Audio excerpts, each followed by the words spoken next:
ಮಧ್ಯಪ್ರಾಚ್ಯದ ದೇಶಗಳಾದ Iran Israel ಮಧ್ಯೆ ಸೇಡಿನ ಸಂಘರ್ಷ ದಿನಗಳೆದಂತೆ ಜ್ವಾಲಾಮುಖಿಯಂತೆ ಉರಿಯುತ್ತಿದೆ. ಎರಡು ದೇಶಗಳ ಸೇನೆಗಳು ಯುದ್ಧದ ಉನ್ಮಾದದಲ್ಲಿ ಮುಳುಗಿವೆ. ಗುಂಡು ಮದ್ದುಗಳ ಮೊರೆತ ಕೇಳ್ತಿದೆ.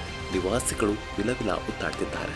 ಇವರ ಒದ್ದಾಟ, ಗುಂಡು ಮದ್ದುಗಳ ಮೊರೆತ ನಿನ್ನೆ ಮೊನ್ನೆದಲ್ಲ, ದಶಕಗಳಿಂದ ಇದ್ದೇ ಇದೆ.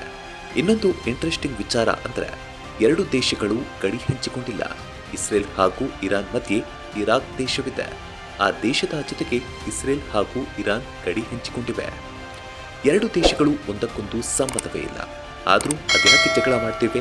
ಎರಡು ದೇಶಗಳನ್ನ ದಾಟಿಕೊಂಡು ಯುದ್ಧ ಮಾಡೋದು ಅಂದ್ರೆ ಸುಮ್ಮನೆನಾ? ಅದರ ಹಿಂದೆ ಅತಿ ದೊಡ್ಡ ಸೇಡು ಇದೆ. ಅದು ಯಾವ ಸೇಡು? ಇಸ್ಲಾಮಿಕ್ ರಾಷ್ಟ್ರಗಳಾಗಿರುವ ಇಸ್ರೇಲ್ ಮತ್ತು ಇರಾನ್ ಯಾಕೆ ಬದ್ಧ ವೈರಿಗಳಾಗಿವೆ? ಕಾರಣ ಏನು ಅನ್ನೋದನ್ನ ಹೇಳ್ತೀವಿ ನೋಡಿ. ಯುದ್ಧಕ್ಕೆ ಕಾರಣ ಒಂದು, ಶಸ್ತ್ರಾಸ್ತ್ರಗಳ ಪೂರೈಕೆ ಮತ್ತು ವೈರತ್ವ.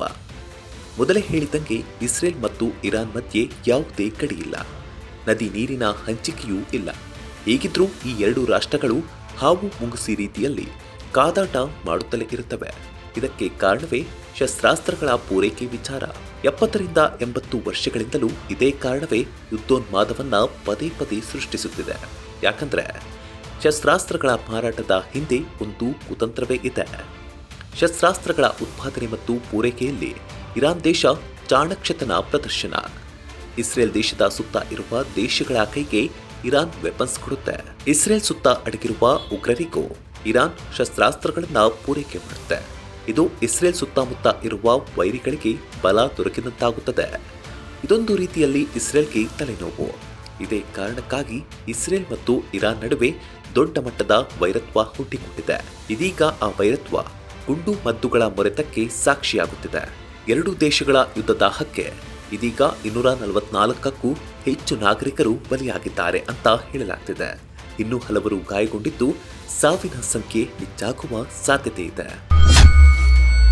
ಯುದ್ಧಕ್ಕೆ ಕಾರಣ ಎರಡು, ಅಣ್ವಸ್ತ್ರದ ಹಿಂದೆ ಬಿದ್ದ ಇರಾನ್, ಇಸ್ರೇಲ್ಗೆ ಭಯ. ಶಸ್ತ್ರಾಸ್ತ್ರಗಳ ಉತ್ಪಾದನೆ ಮತ್ತು ಪೂರೈಕೆ ಮಧ್ಯೆ ಇರಾನ್ಗೆ ಮತ್ತೊಂದು ಮಹದಾಸೆ ಇದೆ. ಇರಾನ್ಗೆ ತಾನು ಅಣ್ವಸ್ತ್ರ ರಾಷ್ಟ್ರ ಆಗಬೇಕು ಅನ್ನೋ ಹಂಬಲ. ನ್ಯೂಕ್ಲಿಯರ್ ದೇಶ ಆದರೆ ವೈರಿಗಳು ಭಯ ಬೀಳ್ತಾರೆ. ಅಂತಾರಾಷ್ಟ್ರೀಯ ಮಟ್ಟದಲ್ಲಿ ಇರಾನ್ಗೆ ದೊಡ್ಡ ಮಟ್ಟದ ಹವಾ ಕ್ರಿಯೇಟ್ ಮಾಡಿದಂತಾಗುತ್ತೆ ಅನ್ನೋದು ಇರಾನ್ ಉದ್ದೇಶ ಮತ್ತು ಛಲ. ಒಂದ್ ವೇಳೆ ಇರಾನ್ ಏನಾದರೂ ಅಣ್ವಸ್ತ್ರ ಹೊಂದಿದ್ದೇ ಆದ್ರೆ ಅದು ತನಗೆ ಅಪಾಯ ಅನ್ನೋದು ಇಸ್ರೇಲ್ಗೆ ಇರೋ ಭಯ. ದೊಡ್ಡ ಮಟ್ಟದಲ್ಲಿ ಇರಾನ್ ಬೆಳೆದು ಬಿಡುತ್ತೆ ಅನ್ನೋದು ಇಸ್ರೇಲ್ ದೇಶಕ್ಕಿರೋ ಮತ್ತೊಂದು ಆತಂಕ. ಇದೇ ಕಾರಣದಿಂದಾಗಿ ಇಸ್ರೇಲ್ ಇರಾನ್ ದೇಶವನ್ನ ನ್ಯೂಕ್ಲಿಯರ್ ದೇಶವನ್ನಾಗೋದಕ್ಕೆ ಬಿಡ್ತಿಲ್ಲ. ದಶಕಗಳಿಂದ ಇರಾನ್ ಅಣ್ವಸ್ತ್ರದ ತಂತ್ರವನ್ನ ವಿಫಲಗೊಳಿಸುತ್ತಲೇ ಇದೆ. ಇರಾನ್ ಅಣ್ವಸ್ತ್ರ ಸಾಮಗ್ರಿಗಳ ಸಂಗ್ರಹ ಎಲ್ಲಿ ಮಾಡ್ತಿದೆ, ನಿಯೋಜನೆ ಆಗಿರೋ ವಿಜ್ಞಾನಿಗಳು ಯಾರು, ಅವರ ಹಿಂದಿರೋ ಕಮಾಂಡರ್ಗಳು ಯಾರು ಅನ್ನೋದನ್ನ ಇಸ್ರೇಲ್ನ ಗುಪ್ತಚರ ಮೊಸಾದ್ ಮಾಹಿತಿ ಕಲೆ ಹಾಕುತ್ತೆ. ಆಮೇಲೆ ಇಸ್ರೇಲ್ ಸೇನೆಯಿಂದ ದಾಳಿ ನಡೆಸಿ ಇರಾನ್ ಪ್ಲಾನ್ ಧ್ವಂಸಗೊಳಿಸುತ್ತೆ. 3-4 ವರ್ಷದ ಹಿಂದೆಯೂ ಇರಾನ್ನ ಅಣುವಿಜ್ಞಾನಿಯನ್ನ ರೋಬೋಟ್ಗಳನ್ನ ಬಳಸಿಕೊಂಡು ಇಸ್ರೇಲ್ ಹೊಡೆದು ಹಾಕಿತ್ತು. ಈಗಲೂ ಇಸ್ರೇಲ್ ದೇಶ ಇರಾನ್ ಮೇಲೆ ರಣಭೀಕರ ಖಂಡಾಂತರ ಕ್ಷಿಪಣಿ ದಾಳಿ ನಡೆಸಿದೆ. ಇರಾನ್ಗೆ ಅಣ್ವಸ್ತ್ರ ನೆಲೆಗಳು, ವಿಜ್ಞಾನಿಗಳು, ಅಧಿಕಾರಿಗಳ ಮೇಲೆ ಡ್ರೋನ್ ದಾಳಿ ಮಾಡಿದೆ. ಇದಕ್ಕೆ ಪ್ರತಿಯಾಗಿ ಇರಾನ್ ಕೂಡ ಸುಮ್ಮನೆ ಕೂತಿಲ್ಲ. ಇಸ್ರೇಲ್ನ ತೈಲ ನಿಕ್ಷೇಪದ ಮೇಲೆ ಡೆಡ್ಲಿ ಅಟ್ಯಾಕ್ ಮಾಡಿ ದೊಡ್ಡ ಪೆಟ್ಟು ನೀಡಿದೆ. ಯುದ್ಧಕ್ಕೆ ಕಾರಣ 3, ಇಸ್ರೇಲ್ ಬೆನ್ನಿಗೆ ನಿಂತ ದೊಡ್ಡಣ್ಣ, ಇರಾನ್ಗೆ ಉರಿ. ಇನ್ನು ತೈಲ ರಾಷ್ಟ್ರವಾದ ಇಸ್ರೇಲ್ಗೆ ಇರೋ ಬಹುದೊಡ್ಡ ಶಕ್ತಿ ಅಂದರೆ ಅಮೆರಿಕ ಮತ್ತು ಇತರೆ ಕ್ರಿಶ್ಚಿಯನ್ ದೇಶಗಳು.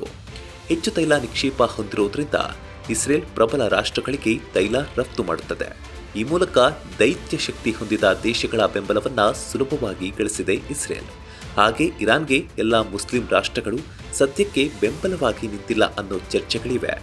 ಆದರೆ ಬಹುತೇಕ ಎಲ್ಲ ಮುಸ್ಲಿಂ ರಾಷ್ಟ್ರಗಳಿಗೂ ಇಸ್ರೇಲ್ ಮೇಲೆ ಕೋಪವಿದೆ. ಅದಕ್ಕೆ ಕಾರಣ ತನ್ನ ಅಕ್ಕಪಕ್ಕ ಇರೋ ಮುಸ್ಲಿಂ ರಾಷ್ಟ್ರಗಳ ಮೇಲೆ ಇಸ್ರೇಲ್ ದಾಳಿ ಮಾಡ್ತಾ ಇರುತ್ತೆ ಅನ್ನೋದು. ಇನ್ನೊಂದು ವಿಚಾರ ಅಂದ್ರೆ, ಇರಾನ್ ಕಂಡ್ರೆ ಅಮೆರಿಕ ದೇಶಕ್ಕೆ ಆಗಲ್ಲ.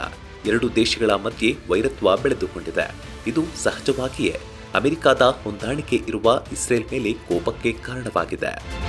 ನೋಡಿದ್ರಲ್ಲ, ಮಧ್ಯಪ್ರಾಚ್ಯದ ಎರಡು ದೇಶಗಳ ಯುದ್ಧದಾಹ ಈಗ ವಿಶ್ವದ 3ನೇ ಮಹಾಯುದ್ಧದ ಆತಂಕ ಸೃಷ್ಟಿಸಿದೆ. ಈ ಎರಡು ದೇಶಗಳ ರಕ್ತಸಿಕ್ತ ಅಧ್ಯಾಯ ಈಗ ಜಗತ್ತನ್ನೇ ಇಬ್ಬಾಗ ಮಾಡುತ್ತಾ ಅನ್ನೋ ಭೀತಿ ಶುರುವಾಗಿದೆ.